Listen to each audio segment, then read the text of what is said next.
समजलं असे पाहिजे.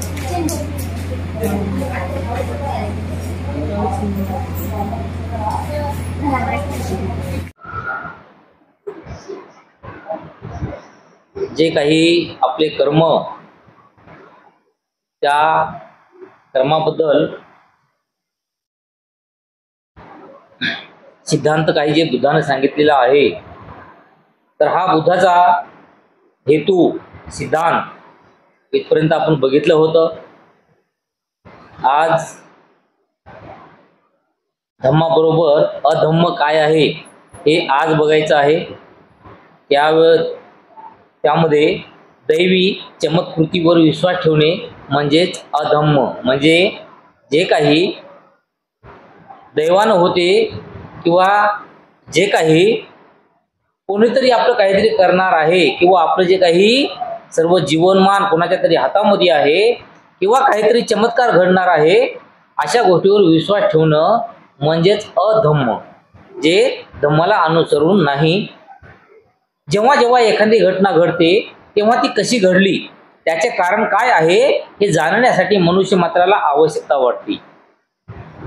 कधी कधी कारण व कार्य ही एकमेकाच्या इतकी जवळजवळ असतात की कार्याच्या कारणाचा पत्ता लागणे अवघड नसते. आता यामध्ये जे काही अधम्म आहे, या अधम्मामध्ये जे काही एखादी गोष्ट घडते, तर ती गोष्ट घडल्याच्या नंतर ती गोष्ट का घडली असावी, त्यानंतर ती कशी घडली असावी, याचं जे काही जाणून घेण्याची उत्सुकता आपल्याला स्वतःला जाणवते. आणि त्यानंतर कधी कधी समजा जे काही कारण असतात, याचे जे काही जे एखादी गोष्ट घडण्याची जे काही कारण असतात, तर याचे कारण आणि जे काही आपले कार्य असतात, तर या कार्याची जवळता इतकी जवळ असते, म्हणजे सोबत सोबत एकदम लागून असते की ते कधी कधी आपल्याला ओळखायला अवघड नसते. म्हणजे एखादी समजा आज घटना घडली, समजा सकाळी काहीतरी एखादं आपल्याला वाटते समजा की बाबा कोणाला एखाद्याला दान धर्म केला आणि त्याच्यानंतर लगेच कुठेतरी जातोय आणि जाता जाता एखाद्या कोणत्या गाडीची समजा आपल्याला ऍक्सिडेंट होता आपण त्याच्यातून वाचतो. म्हणजे आपल्याला तेव्हाच कळते की मी सकाळी काहीतरी दानधर्म केलेला आहे आणि त्यामुळं त्या दानाचं एक फल म्हणून मी माझं जे आहे आता या ठिकाणी या गाडीपासून या ऍक्सिडेंटपासून वाचलेलो आहे, अपघातापासून वाचलेलो असेल. किंवा जर मी सकाळी हे दानधर्म केलं नसतं तर आता मात्र कदाचित मी ऍक्सिडेंटमध्ये अपघात झालो असतो किंवा जखमी झालो असतो किंवा मृत्यू पावलो असतो. किंवा एखाद्या वेळेस असं होते की एखादी घटना आहे, कोणीतरी समजा काहीतरी आपल्याला मागितलं असेल दान धर्मामध्ये किंवा चांगलं काही एखादं काम असेल, तर ते काम आपल्याकडून झालं नाही आणि लगेच थोडंसं समोर जातो. समोर गेल्याच्या नंतर पटकन आपल्याला ठेस लागते. ठेस लागल्या पटकन आपल्या मनात येते की मी कोणाचं तरी काहीतरी ऐकलं नाही, कोणीतरी मला दान मागितलं मी दान दिलं नाही, किंवा कोणीतरी काहीतरी मला मागितलं होतं ते दिलं नाही, किंवा माझ्या हातून काहीतरी चांगली गोष्ट माझ्या हातून घडलेली नाही त्याच्यामुळे ठेच लागलेली आहे. असे जे काही कारण असतात हे लगेचच्या लगदी म्हणजे जे काही कर्म असतात आपले, त्या कर्माच्या नंतर लगेचच दिसून येतात. त्यामुळं याचं जे काही कारण असेल हे ओळखायला असं अवघड जात नाही. परंतु कधी कधी कार्य हे कारणापासून इतकं दूर असते की तेथे कार्यकारणाचा शोध लागला नाही. ढोबळ दृष्टीने पाहता असे वाटते की या परिणामाला कारणच नव्हते. आणि कधी कधी काय होते की ज्याप्रमाणे समजा आता एखाद्याचे कोणाचे पैसे समजा दिले म्हणून देणारा म्हणतो आणि जे घेणारा आहे ते म्हणतो मी माझ्यापाशी तू दिलेच नाहीस. अशा याच्यामध्ये बोलण्यामध्ये बघा योगायोग कसा असते की बोलण्यामध्ये देणारा म्हणतो की याच्यापेक्षा 100 पटीने तुला कुठेतरी भरावं लागेल, तू खोटं बोलायलास म्हणते की नाही. आणि जे घेणारा असते त्याच्या लक्षात नसते समजा किंवा त्याला दिलेले नसतात कदाचित त्या समोरच्या व्यक्तीनं, तेव्हा हे सुद्धा म्हणते की मी जर घेतले असतील तर मी 100 पटीनं भरल तुझ्या मनानं, पण तू जर दिलेच नसतील तर तेव्हा मात्र तू 1000 पटीनं भरशील, असं म्हणतो की नाही एखाद्या वेळेस आपल्या तोंडातून असे शब्द निघतात.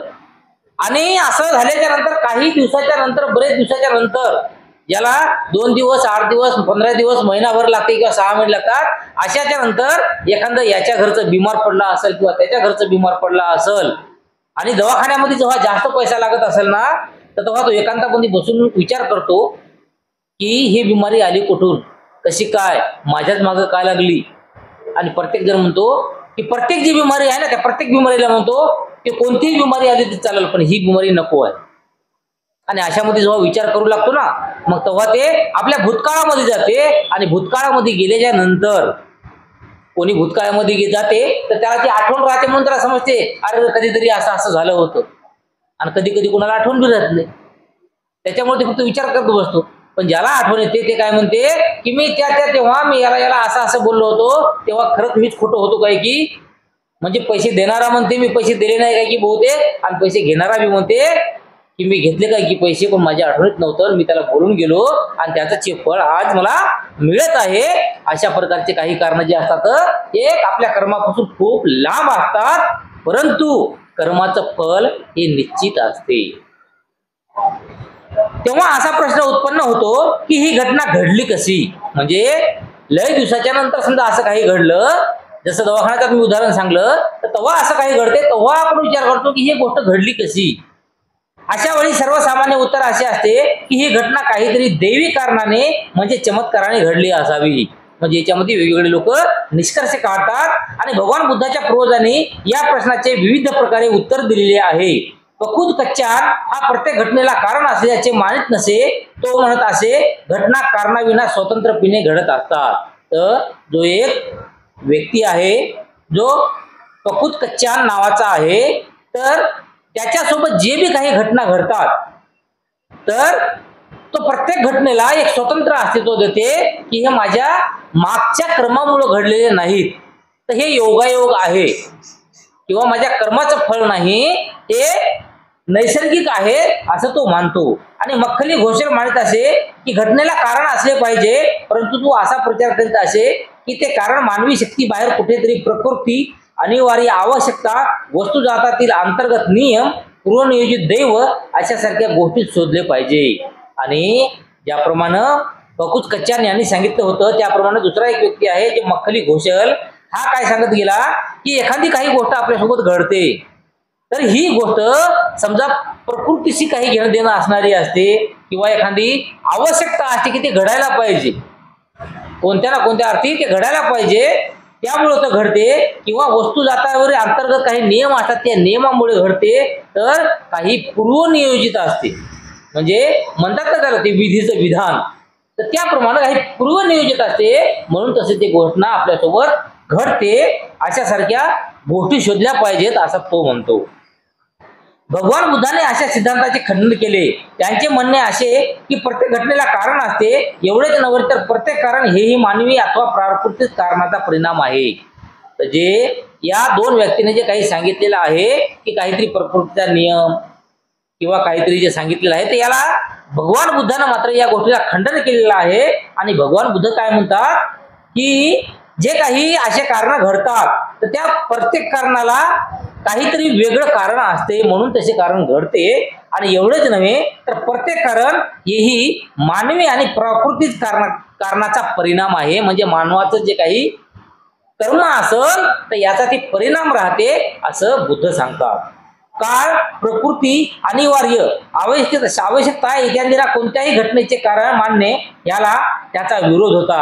आणि जे काही काळानं समजा एखादी झडप घातली म्हणतात किंवा एखादा प्रकृतीचा तसा नियम आहे म्हणतात किंवा एखादी अनिवार्य आपल्यासोबत एखादी घडणारी घटना आहे असं म्हणतात, तर अशा घटनेला बुद्धानं मात्र विरोध केलेला आहे. जर काळ, प्रकृती, अनिवार्य, आवश्यकता हीच फक्त घटनेची एकमात्र कारणे असतील तर मग आमची स्थिती काय. आणि बुद्ध यावर पुन्हा काय म्हणतात की जर असं काही घडणारी आपल्यासोबत जे काही घटनारी जे काही घटना आहे तर हे घटना काळानुरूप असेल किंवा प्रकृतीचा नियम म्हणून असेल किंवा आपल्या जीवनात अनिवार्य म्हणून असेल किंवा आवश्यकता म्हणून असेल. आणि असं जर असेल असे कर्म जर आपल्यासोबत घडत असतील, म्हणजे असे कारण जर आपल्यासोबत घडत असतील तर मग आमची त्याच्यामध्ये काही स्थिती किंवा काही आम्ही काही केलं म्हणून काही पाप पुण्याची काही भागीदार आम्ही होऊ शकतो का. नाही होऊ शकत, कारण तर ते तर नियतीचा खेळ आहे. मग आम्ही तर त्या नियतीला धरून आम्हीच राहिलो, म्हणजे आमची काही चूक नाही किंवा आम्ही काहीच चांगलं केलं नाही. मनुष्य हा काळ, प्रकृती, आकस्मिकता, ईश्वर, देव, अनिवार्य आवश्यकता यांच्या ह्यातातील एक बाहुल्य आहे काय. आणि त्यानंतर बुद्ध असेही म्हणतात की जे काही काळ आहे, प्रकृती आहे, ईश्वर आहे, देव आहे, जे काही आहे, तर यांच्या हातातील आम्ही एक बाहुला आहो का, की त्यानं फक्त चाबी दिली की आपली गाडी फिरत राहणार, त्यानं चाबी दिली की आपली जिंदगी चलत राहणार, आणि त्यानं चाबी देणं बंद केलं की आपली जिंदगी खतम होणार, असं या ठिकाणी बुद्ध सांगतात. जर मनुष्य स्वतंत्र नाही तर माणसाच्या अस्तित्वाचे प्रयोजन काय. त्यानंतर बुद्ध असे सुद्धा म्हणतात की माणूस जर स्वतंत्र नाही, त्याचं जगणं त्याच्या आधारावर नाही, त्याच्या कारणावर नाही, त्याच्या कर्मावर नाही, तर मग माणसाच्या अस्तित्वाचं प्रयोजनच काय आहे, माणसाचं अस्तित्वच काय आहे या ठिकाणी. मग तर फक्त हे आपण बाहुली आहोत. काही म्हणतात आपण फक्त पुतळी आहोत, आपल्या याच्यात जीवन फक्त त्यानं टाकलं, त्याला आत्मा टाकला. मग त्यानं जर आत्मा टाकला आणि आपण जर कोणाचा मर्डर केला, खून केला, तर मग त्याची दोषी आपण नाही ना. त्याची दोषी म्हणून तर त्या जे बी काही ईश्वर असेल, जे काही असेल, त्याला जेलामध्ये घेऊन जायला पाहिजे, त्याला शिक्षा करायला पाहिजे, कारण ते आपल्या हातून करून घ्यायला. परंतु असं असते का? नाही. जेल कोणाला होते? आपल्यालाच होते. पोलीस केस आपल्यावरच होते. तेव्हा आपलेच कर्म काही ना काहीतरी असतात. तो जर दैवी चमत्कृतीवर विश्वास ठेवू लागला तर त्यांच्या बुद्धीचा उपयोग काय. जर मनुष्य स्वतंत्र असेल तर प्रत्येक घटनेला मानवी प्राकृतिक कारण असले पाहिजे. कोणत्याही घटनेचा दैवी चमत्कृती उगम असणे शक्य नाही. आणि बुद्ध काय म्हणतात की माणसाचं अस्तित्व जर स्वतंत्र असेल तर जे काही घडते ते खुद माणसामुळेच घडते. कदाचित हे संभवनीय आहे की घटनेचे वास्तविक कारण सापडत नसेल, परंतु जर तो बुद्धिमान असेल तर कधी कधी एके दिवशी त्याला सापडल्याशिवाय राहणार नाही. आणि बुद्ध हे सुद्धा सांगतात की आपल्यासोबत काही जे घटना घडतात तर त्या घटनेचं एक वास्तविक कारण जे आहे हे साधारण माणसाला समजणार नाही, परंतु काही जे बुद्धिजीवी लोक असतात, जे विचारपूर्वक वागणारे लोक असतात, विचार करणारे लोक असतात, तर अशा लोकांना मात्र नक्कीच विचार केल्याच्या नंतर समजेल मी कधीतरी काहीतरी केलं होतं आणि त्याचं हे आता फळ मला मिळत आहे. दैवी चमत्कृती वादाचे खंडन करण्यात भगवान बुद्धाचे 3 हेतू होते. आता यानंतर जे अगोदरचे काही जे दैवी चमत्काराचे जे काही उदाहरणं सांगितले होते, तर या उदाहरणाला खंडन करण्यात किंवा न मानण्यामध्ये भगवान बुद्धाने 3 हेतू सांगितले, 3 कारणं सांगितले. त्यांचा पहिला हेतू माणसाला बुद्धिवानी बनवणे. म्हणजे त्यांचं पहिलं म्हणणं असं होतं की माणसानं स्वतः बुद्धिमान बनायला पाहिजे, विचार करणं शिकलं पाहिजे. त्यांचा दुसरा हेतू माणसाला स्वतंत्रपूर्वक सत्याचा शोध लावण्यासाठी सिद्ध करणे. त्यानंतर भगवान बुद्ध म्हणतात की माणसानं स्वतंत्रतापूर्वक म्हणजे आपणच आपले मालक अशा प्रकारे सत्याचा शोध लावण्यासाठी सिद्ध करावं, म्हणजे करण्यासाठी त्यांना हा मार्ग दाखवला. आणि त्यांचा तिसरा हेतू ज्या भ्रामक व समजुती माणसाची शोध करण्याची प्रवृत्ती मारतात त्यांचे उगमस्थान नष्ट करणे. आणि तिसरं काय सांगतात की जे काही भ्रामक समजुती आहेत, जे काही ज्याला आपण भाकड कथा म्हणतो, तर हे जे भाकड कथा आहे ते शोध करण्याची त्याची काही प्रवृत्ती आहे ते मारतात.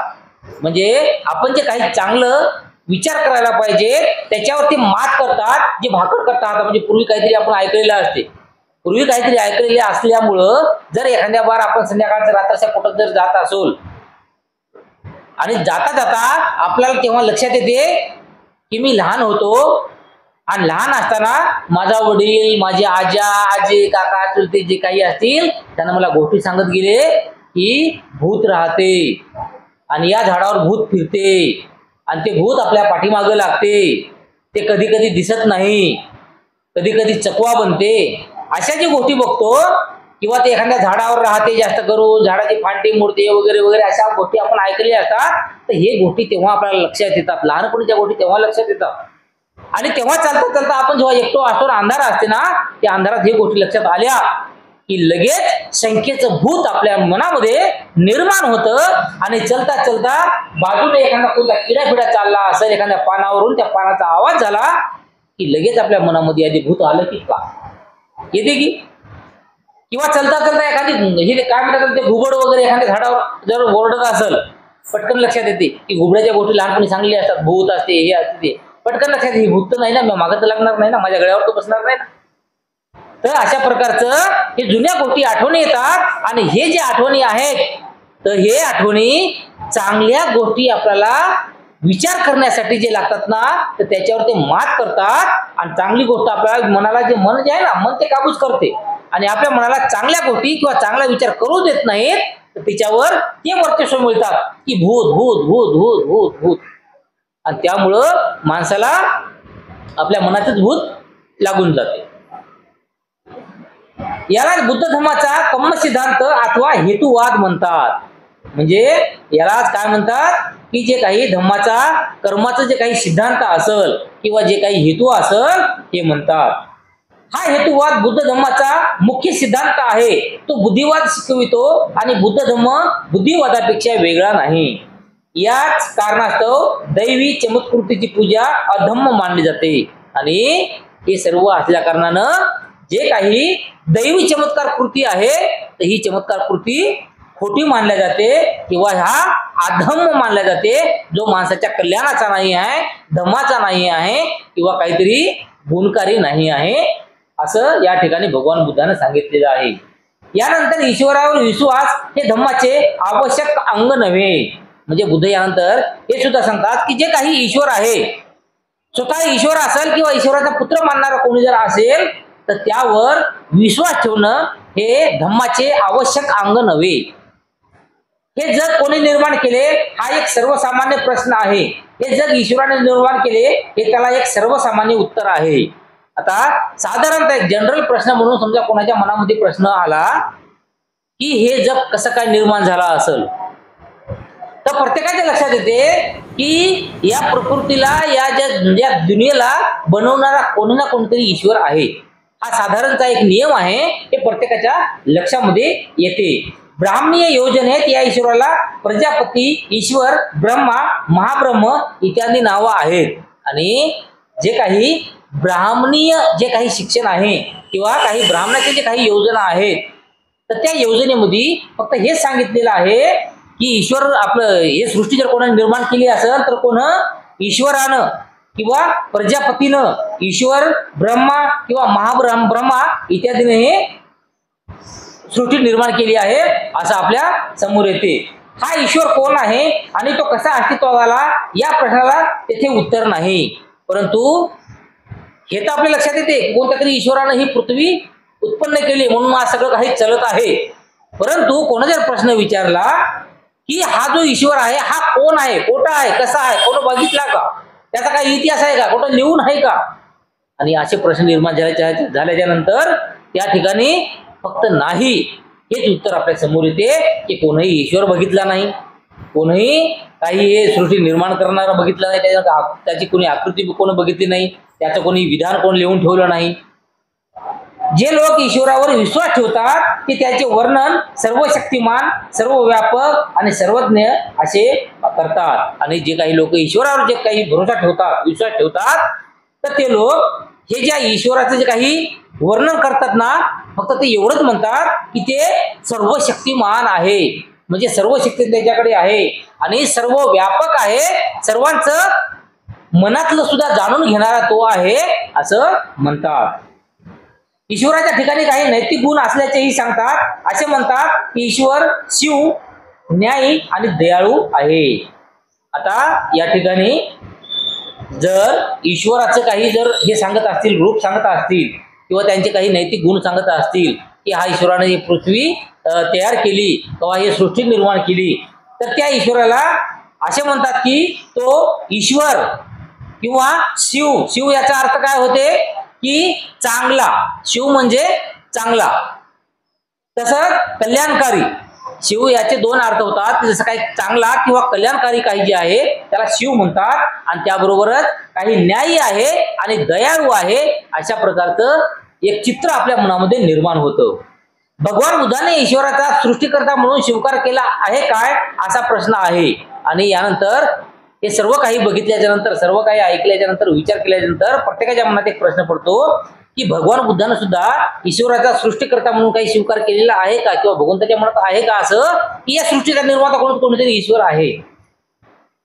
उत्तर आहे नाही, त्याने स्वीकार केलेला नाही. आणि यानंतर उत्तर असं मिळते की भगवान बुद्धानं अशा प्रकारे कोणताही स्वीकार केला नाही किंवा कधी भगवान बुद्धानं मानलं नाही की या सृष्टीचा कोणीतरी निर्माता आहे.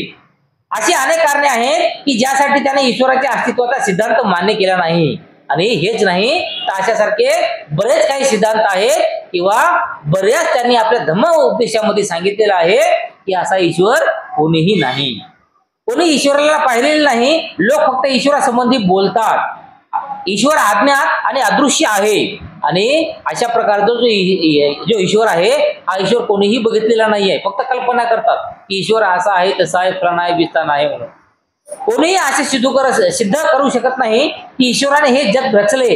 जग हे रचलेले नसून विकास पावलेले आहे. आणि यानंतर बुद्ध काय म्हणतात की असं कोणी सिद्ध करू शकत नाही की ही जी काही सृष्टी आहे ही ईश्वरानं निर्माण केलेली आहे किंवा येथे जे काही माणसे तयार झालेली आहेत, जनावरे तयार झालेली आहेत, झाडं झुडपे तयार झालेली आहेत, तर हे कोणत्या तरी ईश्वराची देण आहे असं कोणीही सिद्ध करू शकत नाही. आणि त्याचमुळं हे जग रचलेलं नसून विकास पावलेलं आहे.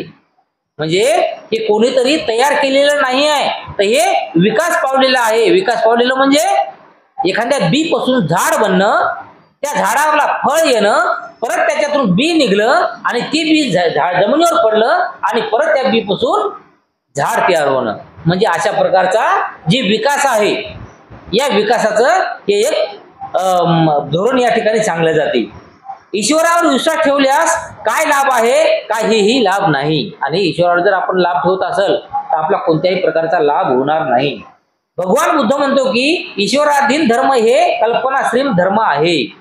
भगवान बुद्ध काय म्हणतात की जे काही आपण जे ईश्वर मानत असेल किंवा या सृष्टीचा कोणीतरी कल्याण करता किंवा जे काही ईश्वर मानत असेल असं जर मानत असलो तर तो फक्त एक कल्पना आहे. ईश्वर असा काहीही नाही. म्हणून ईश्वरावर आधारलेला धर्म हा काही उपयोगाचा नाही. त्यांचा परिणाम म्हणून केवळ भ्रामक समजुती उत्पन्न होतात. आणि जर आपण कोणत्या ईश्वरावर जर विश्वास ठेवत गेलो तर यामधून फक्त ब्राह्मण कथा जे काही म्हणतो ना, भाकड कथा, जे पुराण्या गोष्टी सांगत गेले त्याप्रमाणे फक्त कथा निर्माण होतात. भगवान बुद्धाने हा प्रश्न येथेच सोडलेला नाही. त्याने या प्रश्नाच्या विविध पैलूचा विचार केलेला आहे. आणि भगवान बुद्धाने फक्त एवढंच नाही सांगितलं तर याच्याबद्दल खूप काही सांगितलेलं आहे की ईश्वर सारखी काही शक्ती नाही. ज्या कारणास्तव त्याने ईश्वराच्या अस्तित्वाचा सिद्धांत अमान्य केला आहे ती अनेक आहेत. आणि जे ईश्वराचा जे काही कारण आहे, ईश्वराचे जे काही समजा आपण जे ऐकतो आहे तर हे अमान्य केलेलं आहे. आणि याची बरेचसे कारण भगवान बुद्धांनी समोर ठेवलेली आहे. त्याने असा विचार मांडला आहे की ईश्वराच्या अस्तित्वाचा सिद्धांत हा सत्यावर आधारलेला नाही. आणि भगवान बुद्ध काय म्हणतात की जे काही ईश्वराचा जे काही सिद्धांत आहे हा सिद्धांत सत्यावर आधारलेला नाही आहे, तो सर्व खोटा आहे. हा विचार त्याने वाससेठ आणि भारद्वाज या दोन ब्राह्मणाबरोबर केलेल्या संभाषणात स्पष्ट केला. त्यानंतर एक वेळेस जे वासेठ आणि भारद्वाज नावाचा जो काही ब्राह्मण होते तर या ब्राह्मणाबरोबर बोलता बोलता याचा जे काही विचार आहे, याचं जे काही स्पष्टीकरण आहे ते बुद्धानं दिलं होतं. वासेठ आणि भारद्वाज या दोघांमध्ये मुक्तीचा सत्य मार्ग कोणता व असत्य मार्ग कोणता या संबंधी विवाद निर्माण झाला. म्हणजे दोघं जे होते या दोघांमध्ये वादविवाद सुरू झाला. एक म्हणते की मुक्तीचा जो मार्ग आहे ते कोणता आणि असत्याचा मार्ग दुसरा म्हणतो की असत्याचा मार्ग कोणता. अशा प्रकारे दोघांमध्ये वादविवाद सुरू झाला. या समयी तथागत आपल्या महान भिक्खू संघासमवेत कौशल जनपदामध्ये विहार करीत होते. तेथे मानकसात नावाच्या ब्राह्मण गावी अचिरवती नदीच्या तटावरील एका आम्रवनात ते थांबले होते. आणि एक वेळेस म्हणजे ज्यावेळेस या दोघांचा वाद सुरू झाला होता त्यावेळेस भगवान बुद्ध हे आपले जे काही संघ असेल, आपला जे काही भिक्खू संघ होता तर या भिक्खू संघासोबत कौशल जनपद मध्ये विहार करत होते. म्हणजे त्या ठिकाणी ते राहत होते. आणि तिथे एक आम्रवन होतं, म्हणजे जे काही आंब्याचे झाडाचं वन म्हणतो की नाही आपण, आंब्याचं वन, तर त्या आंब्याच्या वनामध्ये ते बुद्ध हे राहाव्यास होते. आणि वासेठ आणि भारद्वाज दोघेही मानक सागत गावात राहत असत. जेव्हा त्याने ऐकले की तथागत त्यांच्या गावी उतरले आहे तेव्हा ते त्यांच्याकडे गेले आणि दोघांनीही तथागतासमोर आपला दृष्टिकोन निवेदन केला. आणि त्यानंतर हे जे काही वासेठ किंवा जे काही भारद्वाज आहे हे दोघांना काय केलं की आपलं जे काही वाद निर्माण झालेला आहे, आपलं जे काही बोलणं आहे, हे बोलणं बुद्धाच्या समोर ठेवायचं म्हणून ते बुद्धाकडे गेले आणि बुद्धाच्या समोर आपल्यामध्ये झालेली काही हकीकत किंवा जे काही झालेला वादविवाद ते बुद्धांना सांगितला. भारद्वाज म्हणाला, तर खूप याने दाखविलेला मार्ग सरळ मार्ग आहे, त्यात सरळ मुक्तीचा मार्ग आहे आणि जो कोणी त्या मार्गाप्रमाणे वागतो त्याला तो मार्ग ब्रह्मसायुज्य मिळवून देतो. आणि त्यानंतर जो याच्या सोबत जे भारद्वाज होता, तो भारद्वाज काय म्हणत गेला की जे काही ईश्वराने जे काही मानलेला दाखवलेला काही जे सरळ मार्ग आहे तर त्या सरळ मुक्तीचा मार्ग आहे असं तो म्हणतो. आणि जो कोणी त्या मार्गामध्ये वागतो त्याला तो मार्ग ब्रह्मसायुज्य मिळवून देतो, म्हणजे जे काही ब्रह्माचं ज्ञान असेल ते ज्ञान मिळवून देतो असं तो भारद्वाज स्वतः म्हणतो.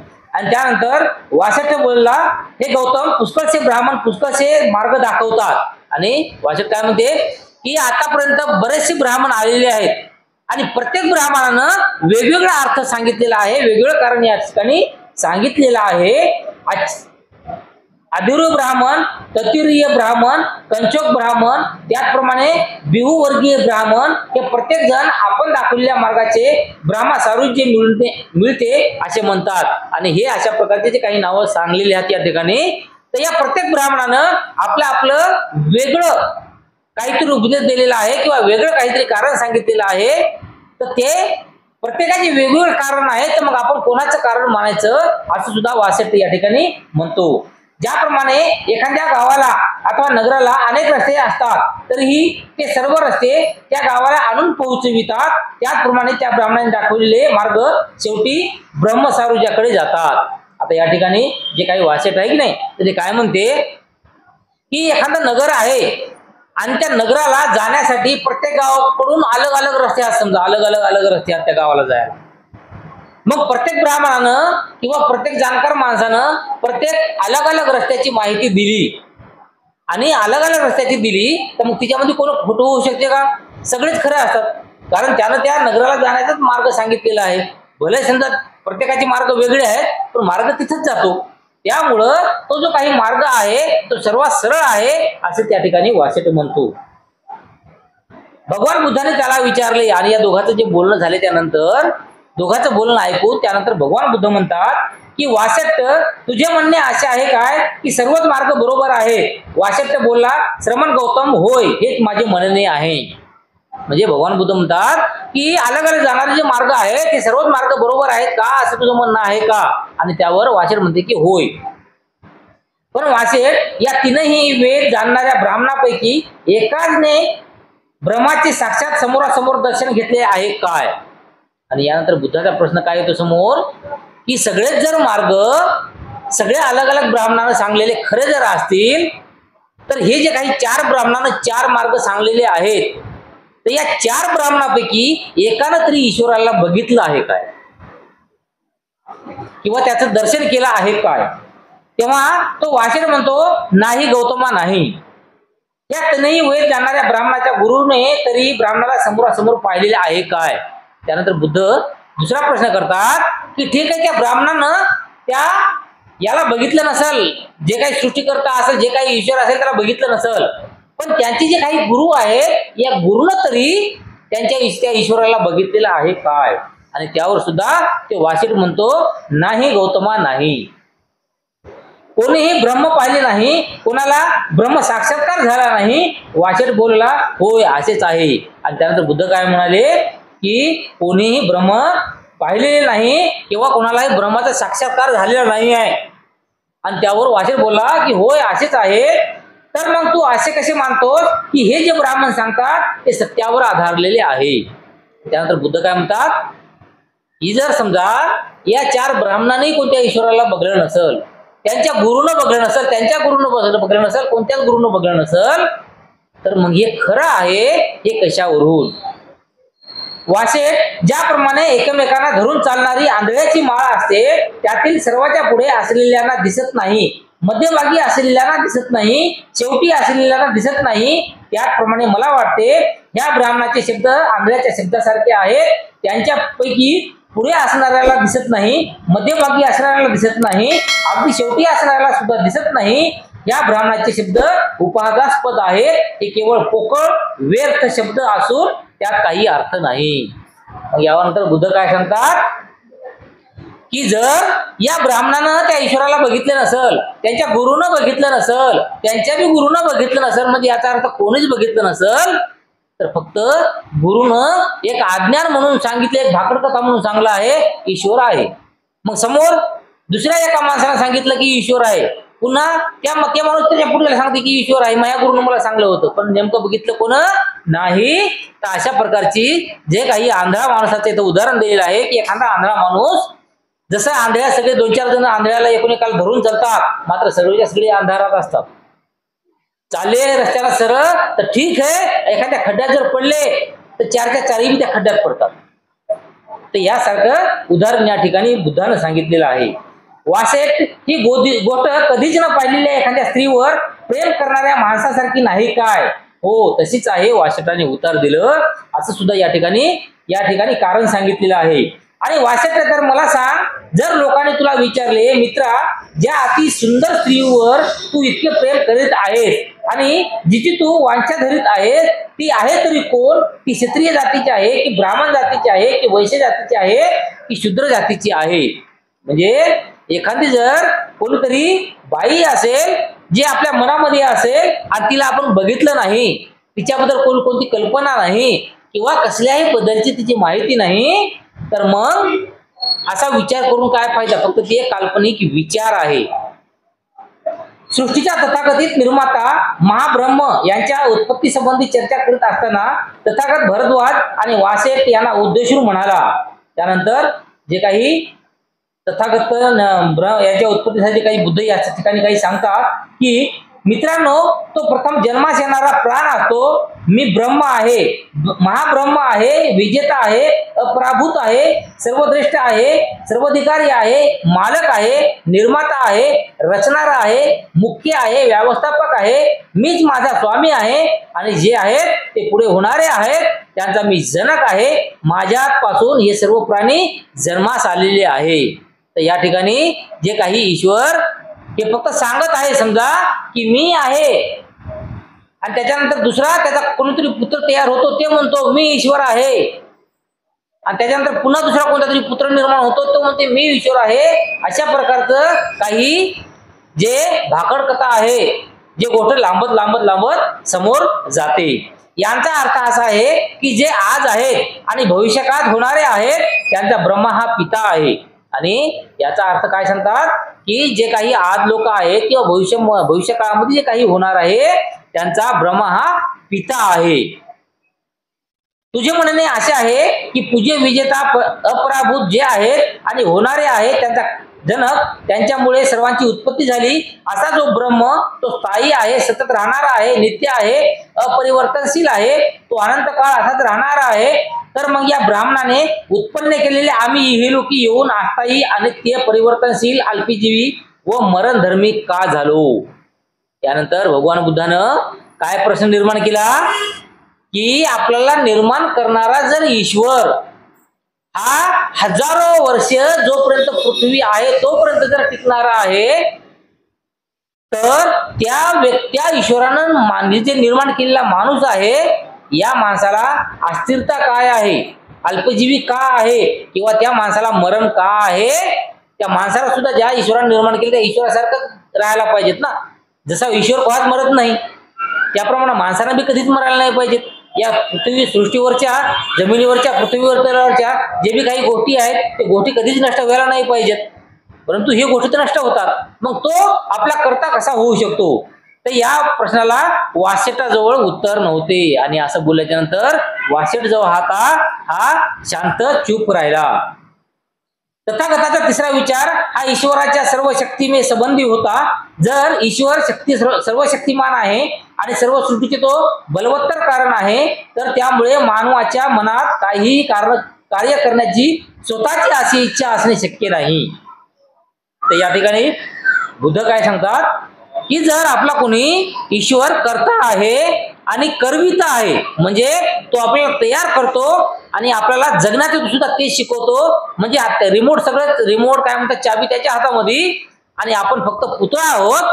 तर मग आपण जे काही कर्म करत असल या कर्माचं फळ आपल्याला कसं मिळेल, किंवा एखादं जर काही आपण दुर्गुण केला तर त्याचं जे काही मिळणारा दोषरूपान आहे ते आपल्यावर काय यावं, त्याला काही करण्याचीही आवश्यकता नाही आणि माणसाला काही करायची बी आवश्यकता नाही.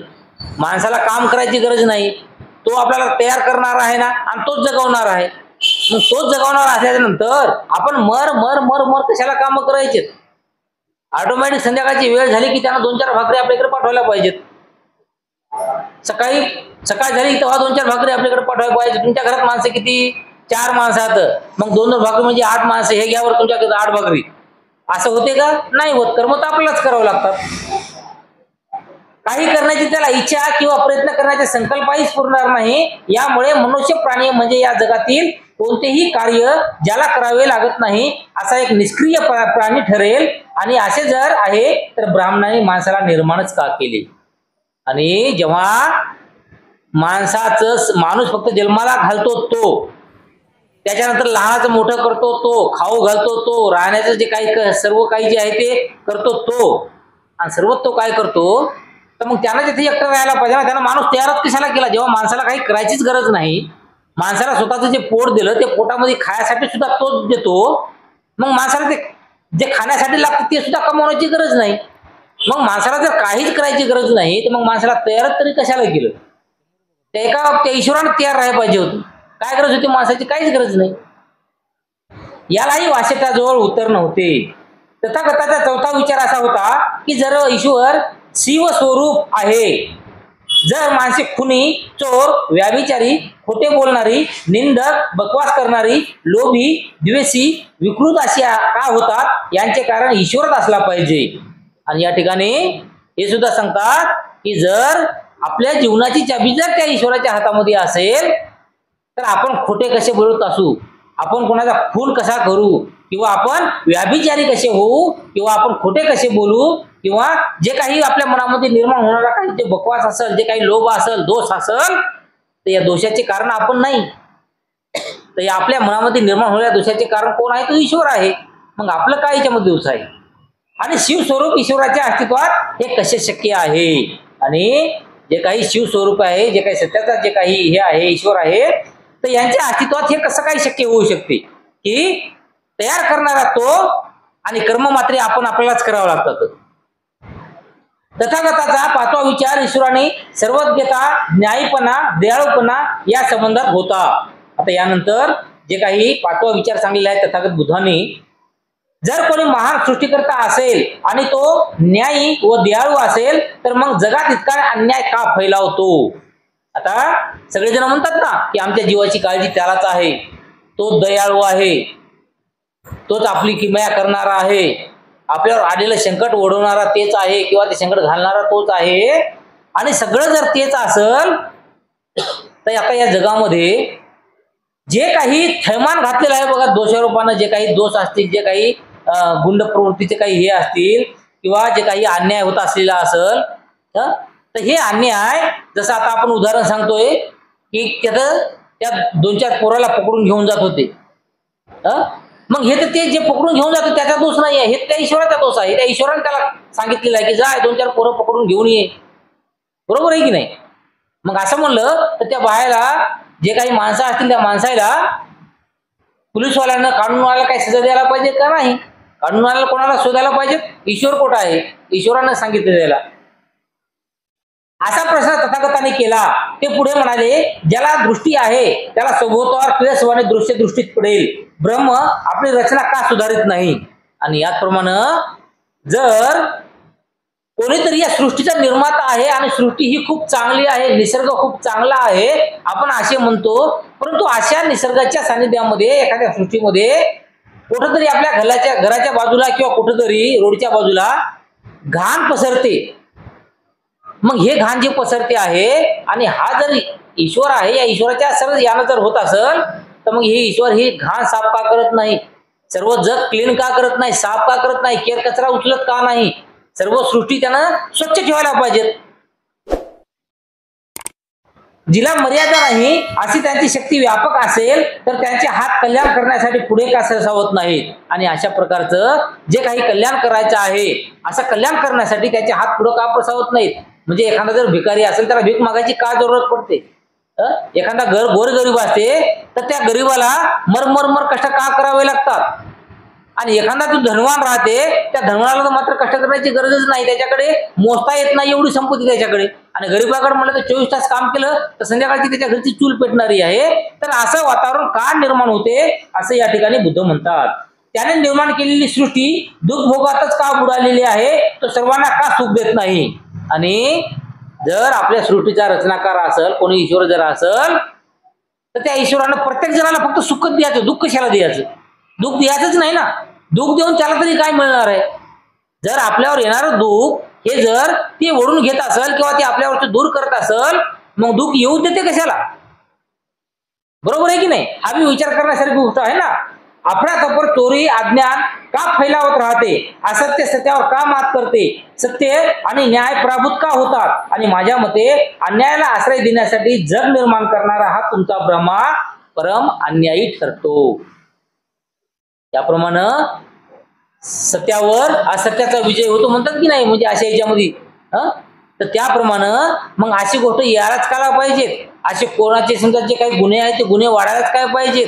हे एवढी चांगली सृष्टी आहे. ही सृष्टी गलिच्छ का व्हायला पाहिजे. जागोजाग घाण का पसरायला पाहिजेत हे. आणि समजा जर असं असेल समजा एवढं जर होत असून सुद्धा जर ईश्वर आहे असंच जर तुम्ही म्हणत असाल तर मग या सर्व गोष्टीला कारणीभूत तो ईश्वरच असेल कोणताही माणूस नसेल. सर्व प्राणी मात्रांना व्यापणारा तुमचा जो ईश्वर आहे जो त्या प्राणी मात्रांना सुखी वा दुःखी बनवतो त्यांच्याकडून पाप अथवा पुण्य करवितो तो ईश्वर स्वतः पापाने कलंकित आहे. एकतर मनुष्य त्या ईश्वराच्या इच्छेप्रमाणे वागत नसावा किंवा तो ईश्वर तरी न्यायी किंवा चांगला नसावा अथवा तो आंधळा असावा. आता या ठिकाणी पुन्हा काय सांगितलं की कोणी ईश्वर हा जर करता असेल तर एखादा जो माणूस असेल जे कोणता अपराध करत असेल तर तो अपराध स्वतः करत नसेल त्या ईश्वर त्यांच्याकडून करून घेत असेल. आणि समजा हा माणूस जर स्वतः करत असेल परंतु तो ईश्वराला तर काही वाईट करू द्यायचं नाही हा माणूस तर करू देत असेल मग हे माणसाला ते का करू देत आहे. किंवा ते ईश्वर काय आंधळा आहे का त्याला काही दिसत नाही का की याच्या हातून काहीतरी अपराध घडत आहे तर त्याच्या हातून ते अपराध घडू द्यायचा नाही. तथागताचा ईश्वराच्या अस्तित्वाच्या सिद्धांतासंबंधीचा शेवटचा विचार असा होता की ईश्वराच्या अस्तित्वाच्या सिद्धांतासंबंधी चर्चा करण्यापासून काहीही लाभ नाही. आणि शेवटी बुद्ध काय सांगतात की अशा प्रकारचं जे काही ईश्वराचं अस्तित्व वगैरे आहे तर याच्या संबंधी काही सिद्धांत मांडायचा असेल काही चर्चा जर करायची असेल ना तर ही चर्चा करून काहीही फायदा होणार नाही. फक्त टाइम बर्बाद होईल असं बुद्ध सांगतात. तथागताच्या मते धर्माचे केंद्र हे मनुष्याच्या देवाशी असणारा संबंध यात नाही ते माणसाच्या संबंधात आहे. धर्माचा हेतू सर्व माणसे सुखी होतील अशा रीतीने माणसाशी कसे वागावे हा आहे. आणि त्यानंतर बुद्धाचे जे काही धर्म केंद्र आहे तर हे केंद्र काय सांगते की जे काही ईश्वर आहे असेल तर अशा ईश्वराचा काहीही संबंध आपल्यासोबत काही येत नाही किंवा अशा प्रकारचा कोणताही ईश्वर नाही. किंवा जे काही धर्माचा हेतू असेल ते सर्व माणसे सुखी होतील हा धर्माचा हेतू असायला पाहिजे. आणि अशा रीतीने माणसाशी कसे वागावे हा आहे. म्हणजे एका माणसाला दुसऱ्या माणसासोबत कसे वागावं. फक्त जे ईश्वर काल्पनिक एक तयार केले की नाही की ईश्वराला समजा ईश्वर एक काल्पनिक तयार करा त्याचे जे काही नियम आहेत हे काल्पनिक तयार केलेले आहेत की दुसऱ्याला पाप देऊ नये नाही तर त्याचं फळ आपल्याला भेटते किंवा आपलं काहीतरी नुकसान होते. म्हणजे याचा अर्थ असा की एका माणसानं दुसऱ्या माणसाला कोणत्याही प्रकारे शिवा देऊ नये किंवा कोणतं दुःख देऊ नये याच्यासाठी एक काल्पनिक कथा आहे. तथागताच्या देवाच्या अस्तित्वावरील विश्वासाविरुद्ध असण्याचे आणखीही एक कारण आहे. तथागत धार्मिक क्रियाकल्पाच्या विरोधी होते. याविरुद्ध असण्याचे कारण म्हणजे क्रियाकलाप म्हणजे भ्रामक समजुतीचे आग्रहच आहे. आणि भ्रामक समजुती ह्या अष्टांग मार्गातील जे महत्वाचे तत्व समदृष्टी तिचे शत्रू आहेत. आणि यामध्ये काय सांगितलेलं आहे की जे काही धार्मिक क्रियाकलाप आहेत जे काही कामं असतील तर ते सर्व विरोधक आहे की त्याच्या विरोध आहे धर्माच्या विरोधात आहेत. आणि याविरुद्ध असण्याचे कारण म्हणजे जे काही क्रियाकलाप आहेत, जे काही कर्म असतील, म्हणजे त्याचे जे काही भ्रामक समजुती असतात त्या समजुतीवर ते आधारित असतात. आणि भ्रामक समजुती ह्या जे काही भगवान बुद्धांना अष्टांगिक मार्ग सांगितलेला आहे तर त्या मार्गाचे शत्रू आहेत किंवा विरोधक आहेत. तथागताच्या दृष्टीने ईश्वरावरील विश्वास ही अतिशय भयानक गोष्ट आहे. कारण ईश्वरावरील विश्वास हा पूजा आणि प्रार्थना यांचा उत्पादक आहे.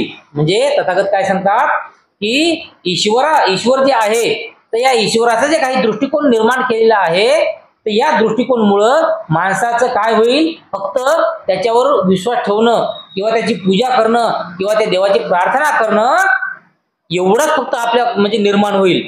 म्हणजे लोकांकडून फक्त ती पूजा फक्त करायची, एवढं फक्त लोकांना त्याची आदत लागल. पूजा आणि प्रार्थना यांच्या जरुरीतून पुरोहित पद उत्पन्न होते आणि पुरोहित हा असा दृढ गोष्टी आहे की तो सर्व प्रकारच्या खुल्या समजुती निर्माण करतो व त्यामुळे संबंधितीचा विकास शक्य होतो. आणि अशा प्रकारचं जे काही भाकड कथा असेल, जे काही ईश्वर आपण मानत असेल, जे त्याच्यामुळं फक्त खुल्या समजुती निर्माण होतात, बाकी काहीही नाही. ईश्वराच्या अस्तित्वावरील विश्वास संबंधीचे जे विचार व्यावहारिक होते पण ते भ्रमशी संवैधानिक होते. तथागत जाणत होते की हे विचार ईश्वराच्या अस्तित्वावरील विश्वासाला एकदम मारक असे नव्हते. परंतु आता समजा काही अंशी समजा आपण जर ब्राह्मण आपलं जे काही ईश्वर मानलं तर फक्त आता ईश्वर कशासाठी मानायचा की त्याचे जे काही नियम आहेत ते याच्यासाठी मानायचे की आपल्या पासून कोणालाही दुःख मिळू नये यासाठी फक्त मानायला ठरतात. तथापि अशी मात्र कल्पना करू नये की मारक किंवा विचार त्यांच्याजवळ नव्हता. त्यांनी एक असा विचार मांडला आहे की तो निसंदेह देवावरील विश्वासाचे खंडन करणारा आहे. हा विचार प्रतित्य समुत्पाद व सिद्धांत अंतर्भूत आहे. म्हणजे भगवान बुद्धांना ते जरी सांगितलं असेल की फक्त एका व्यक्तीनं दुसऱ्याला दुःख देऊ नये म्हणून ईश्वर किंवा ईश्वराचे काही नियम बनवलेले आहे, हे बुद्धानं जरी सांगितलं तरी हा जो विचार आहे हा विचार आपल्याला सत्याकडे नेणारा नाही किंवा कुठेतरी देवावरील काही जे विश्वास आहे त्याचं खंड करणारा आहे. या सिद्धांतानुसार ईश्वर आहे किंवा नाही हा प्रश्न महत्वाचा नाही. त्याप्रमाणे ईश्वराने ही सृष्टी निर्माण केली किंवा नाही हाही प्रश्न मुख्य नाही. खरा प्रश्न हा आहे की निर्मात्याने ही सृष्टी कशी निर्माण केली आणि ईश्वराच्या अस्तित्वावरील विश्वासाचे समर्थन हे जग कसे निर्माण झाले या प्रश्नाच्या उत्तराचा निष्कर्ष आहे. म्हणजे नेमका प्रश्न काय निर्माण होतो की प्रश्न हा निर्माण होत नाही समजा की ही ईश्वराने निर्माण केलेली आहे, किंवा प्रश्न हाही निर्माण होत नाही की एवढी मोठी सृष्टी ईश्वराने निर्माण केली कशी काय असेल. तर प्रश्न कोणता निर्माण होतो की ईश्वराचे जे काही अस्तित्व आहे तर त्या अस्तित्वावरचा जे काही विश्वास किंवा त्याचं जे काही समर्थन करणं हे आपले जे काही प्रश्न आहे त्या प्रश्नाचं एक निष्कर्ष बनवू शकतो. महत्वाचा प्रश्न असा आहे की ईश्वराने सृष्टीभाव यातून उत्पन्न केली की अभाव यातून निर्माण केली. यानंतर बुद्धाचा प्रश्न काय आहे की जे काही ईश्वराने जे काही सृष्टीभाव आहे म्हणजे काहीतरी पदार्थ तयार करणं, काहीतरी वस्तू तयार करणं किंवा उत्पन्न केली की अभाव म्हणजे अशा गोष्टी समजा एखादी गोष्ट तयार केली किंवा एखादी गोष्ट तयार करण्यापासून शून्य समजा एक अभाव समजा जे गोष्ट तयारच झाली नाही समजा तर यातून निर्माण झालेली आहे की नेमकं ईश्वराने निर्माण केली का कोणा निर्माण केली का झिरो पासून निर्माण झाली का ऍक्च्युअली जर डायरेक्ट एखादा माणूस पृथ्वीवर पाठवला. अशा प्रकारचे प्रश्न निर्माण होतात. काहीतरी हे काहीच नाही मधून उत्पन्न केले गेले यावर विश्वास ठेवणे शक्य नाही. आणि याच्या अगोदर या सृष्टीवर काहीच नव्हता समजा एकही माणूस नव्हता असं जर म्हणलं तर हे विश्वास ठेवणं शक्य आहे का आपल्याला म्हणजे कळणं शक्य आहे का. अगर या पृथ्वीवर पहिले एकही माणूस नव्हता मग हे माणसं एवढे मोठे आले कुठून, बरोबर आहे की नाही. जर तथाकथित ईश्वराने काहीतरी मधून निर्मिले असे म्हटले तर ज्या काहीतरीतून ते नवे काहीतरी निर्मिले ते निर्मितीपूर्वच अस्तित्व असले पाहिजे. म्हणून ईश्वराला त्यापूर्वीच अस्तित्वात असलेल्या काहीतरीचा निर्माता म्हणता येणार नाही.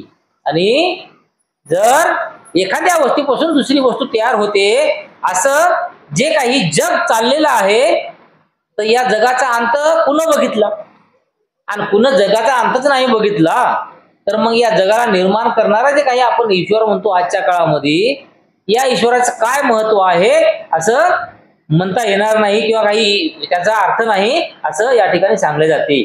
जर ईश्वराने काही वस्तू निर्माण करण्यापूर्वी कोणीतरी आणि काहीतरी निर्मिलेले असेल तर ईश्वराला निर्माता किंवा आदिकारण असे म्हणता येणार नाही. आणि जर काही ईश्वराने वस्तू निर्माण, हे आता वस्तू समजा हे काही वस्तू असतील, जे काही वस्तू हे ईश्वराने निर्माण केल्या असं जर म्हणू तर त्याच्या अगोदर इथं काहीतरी असेलच ना.